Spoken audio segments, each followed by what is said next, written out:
بسم الله الرحمن الرحيم. الحمد لله رب العالمين، والصلاة والسلام على نبينا محمد وعلى آله وأصحابه أطهرين. أما بعد، فنتابع درسنا من كتاب التعليق على القواعد الأربع لشيخ الإسلام محمد بن عبد الوهاب بن سليمان بن علي رحمه الله تعالى، والتعليق لفضيلة الشيخ العلامة أحمد بن يحيى النجمي رحمه الله تعالى. وقال صاحب التعليق: مقتضى هذه القاعدة أن الذين عبدوا غير الله لم يعبدوهم على أنهم هم الذين خلقوا هذا الكون. اکنون ما در قاعده دویم هستیم. در قاعده چندم؟ در قاعده دویم هستیم که این گویم موضوعی قاعده دویم هسته، زیرا که این کتاب به چند موضوع ها تقسیم می شود. موضوع یکم عنوان سعادت بود، موضوع دویم برای چی ما توحید را می آموزیم، موضوع سوم قاعده یکم، موضوع دویم موضوع چهارم قاعده دویم است.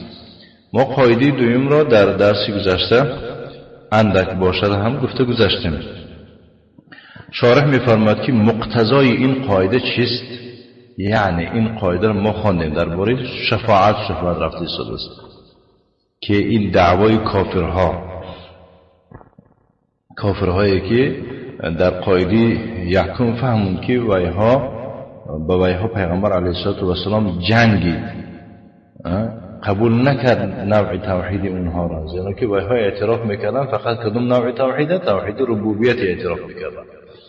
بعد قاعده دوم میفهمد که ویها به ما میگفتن که ما اینا را به خاطر اون عبادت میکنیم که و به خاطر اون روی میآوریم که فقط برای خاطر به اینها نزدیک شدن و برای خاطر اینها را شفاعت کننده قرار دادن.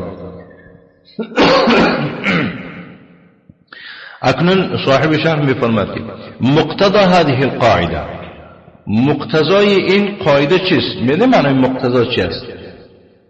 مثال اگر در یاد داشته باشید، دایم شیخ ما میفرمایند که سبو صفوفکم میگویند، صفاتون راست گیرتون.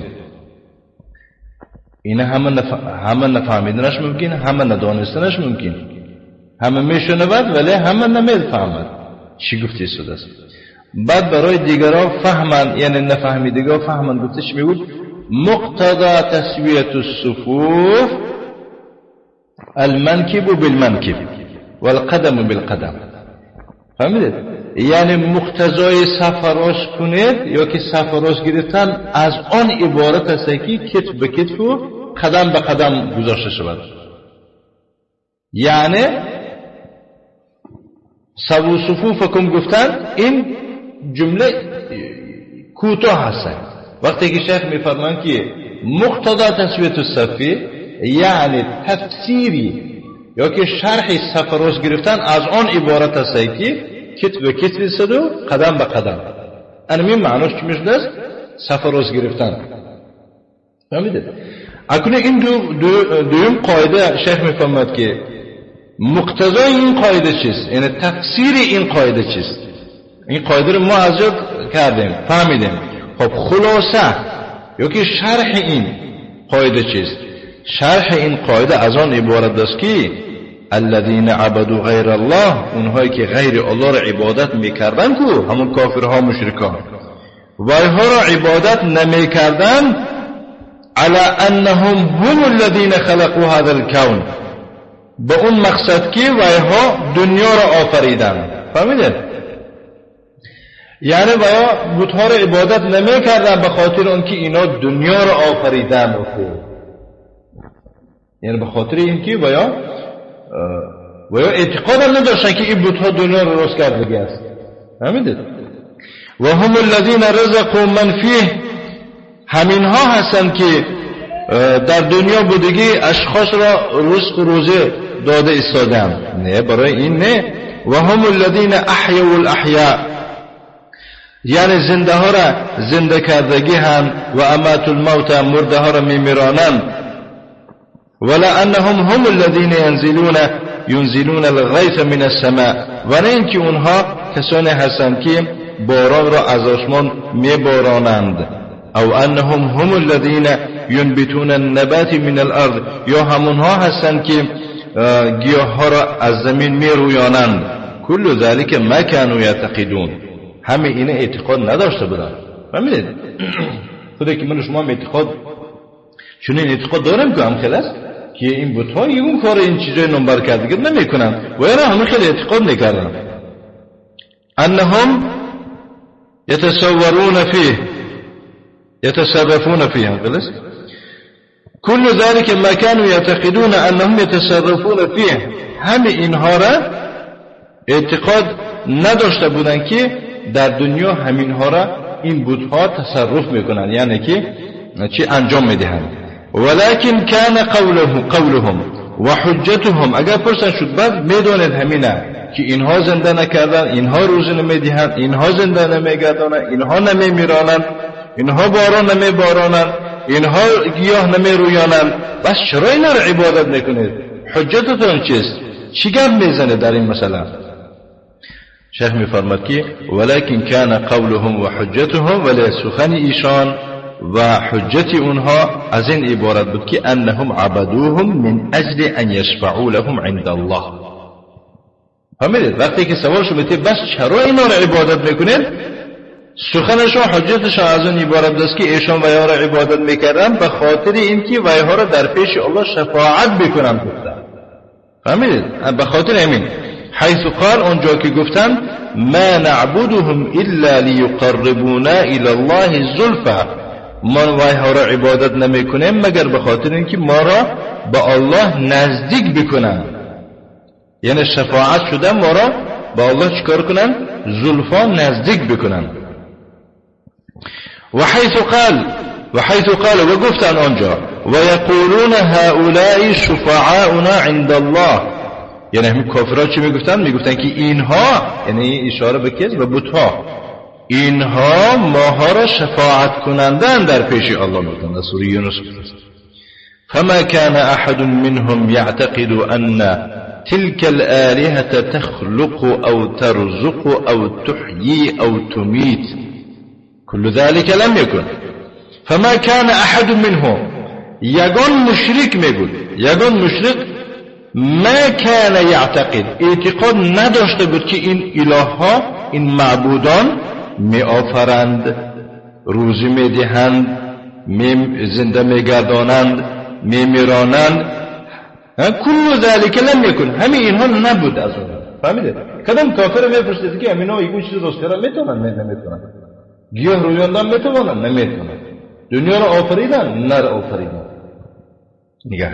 و اذا كان الامر كذلك، وقتی که کار این طور باشد، فيجب أن نتيقن أن هؤلاء القوم الذين كانوا يعتقدون هذا الاعتقاد قاتلهم رسول الله صلى الله عليه وآله وسلم واستباح دماءهم وغنم أموالهم وسبى نساءهم وأطفالهم. نگاه. وإذا كان الأمر كذلك، وقتی که کار که این خیل باشد، واجب است ما یقین باور بکنیم، ان نتيقن، ما یقین باید باور بکنیم که اینها قومای هستند که هؤلاء القوم، این قوما الذين قومای هستند که كانوا يعتقدون هذا الاعتقاد، چنین اعتقاد داشته بودند، چنین اعتقاد را، یعنی این اعتقاد را داشته بودند. به اونها پیغمبر صلی الله علیه و سلم جنگید، خونشان را مباح قرار داد و مالهاشان را غنیمت گرفت و زن و کودکاشون را اسیر گرفت. فهمیدید؟ برای چی؟ برای خاطر آنها اعتراف نمی کردن توحید اساسی را. توحید اساسی از چی عبارت بود؟ توحید الوهیت. مشکلی و ها در چی بود؟ در توحید الوهیت بود و اعتراف می کرده بودن توحید ربوبیت را.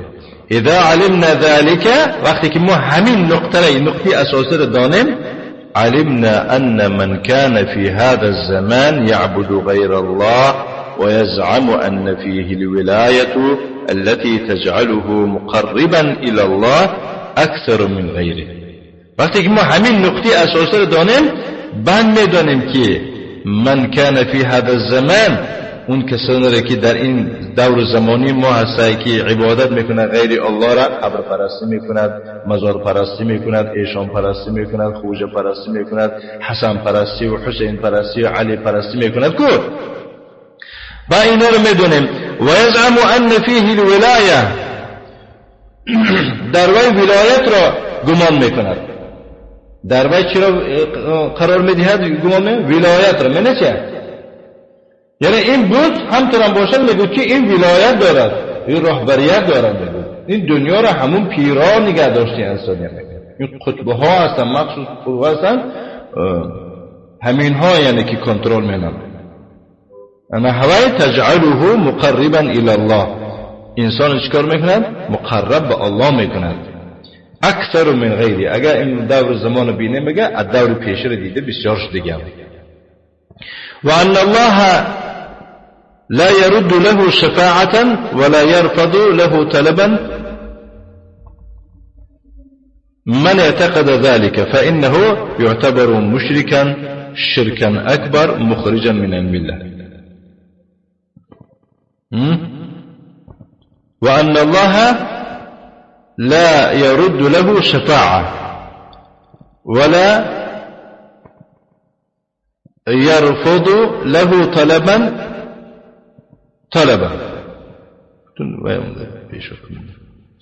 انا همون چنین کس رو الله تعالی شفاعت شرط نمیکند میگود، ولا يرفض له طلبا، و طلبش هم چیکار نمیکند؟ رد نمیکند. یعنی چیزی که طلب کند الله تعالی طلبی او را رد نمیکند.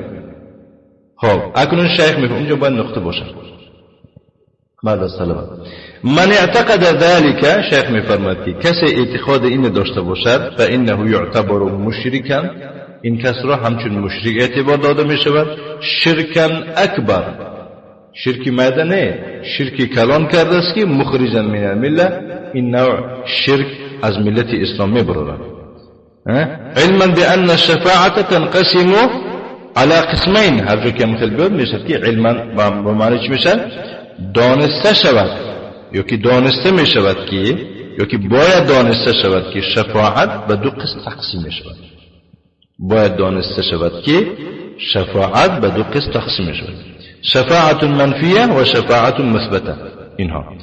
فالشفاعة المنفية هي التي تطلب من غير الله عز وجل استقلالا. شفاعت منفی آن شفاعتی را میگویم که از غیر الله او را درخواست کرده می شود مستقلانه. مستقل منه یگان کس واسطه نگیرسته پیش یک کس میگوید میگوید که من شفاعت برسون میگوید مستقل، یعنی چکار نمینم نمیگوید که یا الله مثال گریم پیغمبر صلی الله علیه وسلم را برای من شفاعت کننده قرار بده، بود میشه یعنی کی میداند؟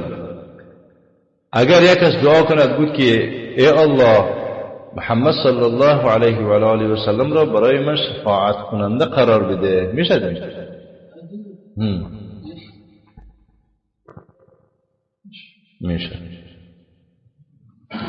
میشه.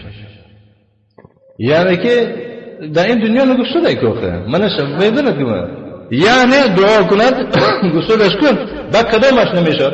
اگر نزدیک پیغمبر صلی الله علیه و آله بده سر قبرش بود که یا محمد صلی الله علیک و سلم من شفاعت بکن بود، میشه؟ نمیشه. و در این حین برای من گفته شده که شفاعت منفی و آن شفاعت است که وی را درخواست کرده میشه از غیر الله استقلالا، یعنی مستقل پیش پیغمبر میرده از پیغمبر شفاعت میطلبه. اینو مستقل میگن، مستقل. اگر بود که ای الله پیغمبری مرا برای من شفاعت کننده قرار بده این میشه. و شفاعت المثبته، شفاعت مثبته یعنی که ثابت شده جایز بوده، هی التي تطلب من الله و را از الله طلب کرده می شود و شروط نه دو تا شرط دارد میگه. چند تا شرط داره؟ 2 تا شرط داره نگو. یکم ان تطلب من الله عز وجل دون سواه. یکم شرطش من است که و که تطلب من الله میشه و از الله درخواست کرده میشود، نه از غیر او، چنانه که الله تعالی میفرماید که من ذا الذی یشفع عنده الا باذنه.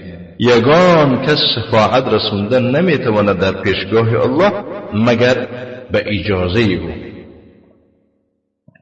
دوم ان یکون المشفوع فیه ممن اذن الله له فی الشفاعت فیه بان یکون موحدا. دوم شرط آن است که همون کسی که در حق شفاعتش میکنن کو از زمره کسانی باشد که الله برای او در شفاعت دادن در حقش اجازه داده باشد.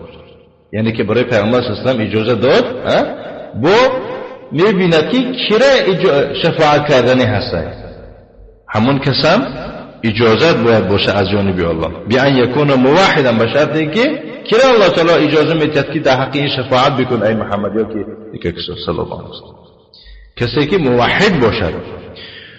قال صلی الله علیه و آله و سلم لما سأله ابو هریره، وقتی که پیغمبر علیه الصلاة و السلام ابو هریره پرسید، نام ابو هریره عبدالرحمن بن صخر الدوسی، چی گفت؟ گفت من اسعد الناس بشفاعتک یوم القیامه. از همه خوشبختترین کسی که به طفیل شفاعت تو در روز قیامت سعادتمند می شود کیه؟ یعنی کدام کس ها، اگر به زبانی عادیش بگم، کدام کس ها هستن که به شفاعت تو نصیب دار می شوند؟ قال رسول الله صلی الله علیه و آله و سلم لقد ظننت یا ابا هریره لا يسألني عن هذا الحديث احد اول منك. نگاه کن پیغمبر صلی الله علیه و سلم چی فرمود؟ گفت واقعا من گمان کردم ای ابو هریره درباره این سخن یگان کس مرا سوال نمی کند غیر است. یعنی یگان کس، من گمانم داشته بودم که یگان کس در این مسئله پیش از تو یکم شده نمیپرسد. دانستم که تو میپرسی همینه. برای چی؟ برای خاطر اینکه بسیار من حدیثا رو دیدین از ابو هریره روایت شده است. برای چی پیغمبر صلی الله علیه و آله ابو هریره خیلی میفرماید، تمامش ببینید، لما رأيت من حرصك على الحديث، برای خاطر من تلاش و کوششی تو را در حدیث دیدنم. فهمیدید؟ برای خاطر چی؟ برای خاطر از طرف تو حرص و تلاش و غیرت و حرکتت را نسبت حدیث دیدنم. دائم حدیث میپرسید، سخن میپرسید. بعد جوابش میده اسعد الناس بشفاعة يوم القيامة من قال لا اله الا الله خالصا من قلبه او من نفسه. سعادت منترین به شفاعت من در روز قیامت کسانی می باشد که گفته باشد لا اله الا الله، یگان معبودی بر حق جز الله نیست، خالصا من قلبه، همین سخنه هم تو زبانه که نه، تازه از قلبش گفته باشد، از صمیم قلب گفته باشد. در بعضی روایت نفسی، یعنی که نفسش تازه کرده گفته باشد، یعنی که همین خیلی موحد باشد که یگون آلوده شرک نباشد. اخرجه البخاری. فهمیدید؟ همین دلیل شده است که شفاعت پیغمبر برای کیا می شده است؟ برای موحد ها می شده است. موحد. وقد جاء في النصوص الشرعية أن الله يعطي الشفعاء الشفاعة فيشفعهم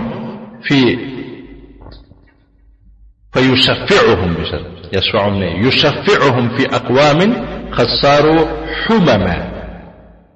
نگاه کنید. واقعا در دیگر دلیل های شریعت، نصوص شرعیه، یعنی در دیگر دلیل های شریعت آمده است که الله تعالی به شفاعت کننده ها شفاعت میده. شفاعت گفتن کسانی رو میگن که باید شفاعت میکنن، گفت از جمله پیغمبران و گفته میگن شهیدها و صالحها و کودکان. الله تعالی برای شفاعت کننده ها چی میدهد؟ شفاعت. گرد شفاعت بکنن میگن. بعد چی کنه؟ فیشفعهم فی اقوام قد صاروا حمما. اونها را شفاعت دهنده قرار میدهد در حق قومهایی که ویها خاکستر شده گیند. و در دوزخ چی شده گیند؟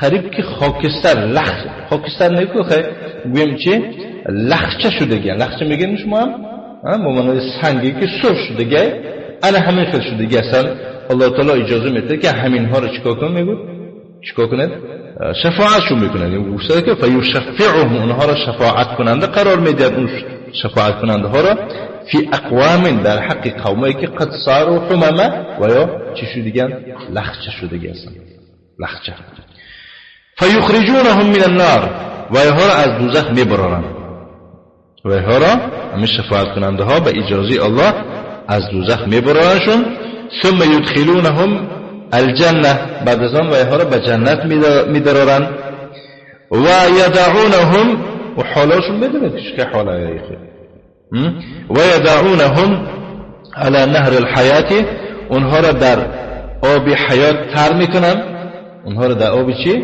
در آب حیات ترشون میکنن میغوتانن و اینها را فینبتون فیه در درون همون آب از نو انسان میرویند فهمیدید؟ ینبتون فیه کما تنبت الحبة فی حمیل السیل چنانه که یک دانه شخله که یک دانه در کجا میروید؟ میروید در سیلاورد میگن چه؟ آیا یک دانه ای که سیل آوردش بوره هر چیزی که سیل میبینیم سیل میگیم شما آبی که میبوده همه جا رو میزنیم که بعد یک با مانند یک دانه ای که همه سیل آوردی یک چه تنده برا آوردیدش با مانند یک دانه ای که میروید در کجا؟ در سیلاور اخرجه البخاری و مسلم من حدیث ابی هریره نعم خب أين نعم فلا ينبغي ولا يجوز أن تطلب الشفاعة من غير الله نباید و جایز هم نیست که شفاعت را از غیر الله طلب کرده شود فهمیدید بل الذي ينبغي أن تطلب الشفاعة بك أن تطلب الشفاعة من الله بلکه لایق آن است که شفاعت را از الله طلب کرده شود والله تعالى يقول الله تعالى میفرماید من ذا الذي يشفع عنده الا باذنه یگان کسی نیست که شفاعت بکند در پیشگاه الله جز به اذن او یعنی به اجازه الله یگان کس در پیش الله شفاعت کردن حق نداره و جاء في النصوص در دیگر دلیل ها آمده است در دیگر چی با دیگر دلیل ها آمده است ان الله يخرج اقواما بعد شفاعت الشافعين من النار با الله تعالی چیکار میکند انسان‌های را بعد از شفاعت کننده ها از دوزخ میبره فهمیدید همه شفاعت کننده ها شفاعت کردن تمام کردن با الله تعالی و فضل و کریم خودش با مخصوصا چقدر انسان‌ها را خودش با میبره از دوزخ لم يفعلوا خیرا نگاه و یا یگون خیر کردگی نیستن یخرجهم بحثیات ثلاث با سه کف وایها را از دوزخ میبرد فهمیدید حسیات گفته کف میگه ما معنای کف میدونیم اما در شأن الله نمیدونیم چی خیلی است فهمیدید نه سه کف یعنی از دوزخی‌ها را الله تعالی چیکار میکند خلاص میکند و من اجل ذلك فينبغي ان تطلب الشفاعة من الله وحده و بالله التوفیق برای خاطر همین است باید که شفاعت فقط از الله یک و یگانه طلب کرده شود و الله خودش توفیق داده باشد و این حدیثی که میکنم كما في الحديث الذي سبق تخريجه چنانه که آمده در حدیثی که تخریج آن گذشت و كما جاء في مسند الامام احمد چنانه که در مسند امام احمد چنین آمده است الله رحمتش کند بفلون رقم يعني نعم من حديث أبي سعيد الخدري أيضا بلفظ يقول الله اللهم يفرمك شفعت الملائكة شفعت الملائكة فرشتها شفاعت رسوندن و شفع الانبیاء پیغمبرها هم شفاعت رسوندن و شفع المؤمنون مؤمنها هم شفاعت رسوندن و بقی ارحم الراحمین کیمان از همه مهربانترین مهربان ها ماند و کی بود است الله بارك الله فيك. قال بفرمود فيقبض قبضة من النار، بس چکار من از دوزخ یک قبضه میکند و میگیرد. او قال قبضتین، یا که در بعضی روایات دو قبضه کرده میگیرد. ناس لم يعملوا لله خيرا، برای الله یگان خیر نکرده و قد تو هرگز. قد احترقوا حتى صاروا حمما، چنان سوختگی هستن که حتی چی شدگی؟ لخچه شدگی هستن، لخچه. قال فرمود فیؤتی بهم الى ماء، و اینها را به نزد آب میآرند، و اینها را به نزد آب میآرند. یقال له ماء الحیاة، و این را آب حیات مینامند. فهمیدید؟ فیصب علیهم، همون آب را در سرشان میریزند اونجا دیگه. فینبتون، و اینها چی میشن؟ میرویند. کما تنبت الحبة فی حمیل السیل، چنانه که دانه در سیلاور میروید. حدیث برسید. و اما لفظ ثلاث حثیات، اون لفظی که سکه، فقد ورد في اقوام لم يدخلوا النار اصلا. اما دیده اشکال مدرس میگوید که اما اون لفظی که سه کف و هر الله تعالی سه کف قطعی گرفته با چیکار میکنند؟ با جنت داخل میگردند و در حق قومایی هستند که تماما دوزخ در آمدگی نیستن اصلا. تماما وایها دوزخ در آمدگی نیستن، چخیلی که در حدیثی حدث آمدگی است در نزد امام احمد و ترمذی، در نزد چیه؟ امام ترمذی، در نزد امام ترمذی آمده و دیگران از حدیث ابی امامه الباهلی گفت است که رسول الله صلی الله علیه و آله میفرماید که وعدنی ربی ان ادخل الجنة من امتی 70,000 بلا حساب عليهم ولا عذاب مع كل 70,000. یعنی پروردگار من وعده کرده است که از امتی من 70,000 کسه به جنت داخل میگرداند به یگون حساب و به یگون عذاب. فهمیدید؟ و با همراهی هر 1000 با 70,000 دیگر، یعنی هر 1,000 شند با 70,000 دیگر. و ثلاث حثیات من حثیات ربی، و سه کف از کف های پروردگارم. و قد صحح الحديث الامام البانی، و شیخ البانی حدیث صحیحش گفته است، الله رحمتش کنه، در صحیح جامع به فلان رقم. والله اعلم. صلی الله وسلم علی نبینا محمد وعلى آله وأصحابه وسلم تسليما مزيدا. الله سبحانه وتعالى و شما را به شفاعت پیغمبر صلی الله علیه و آله و سلم سعادتمند قرار داده باشد.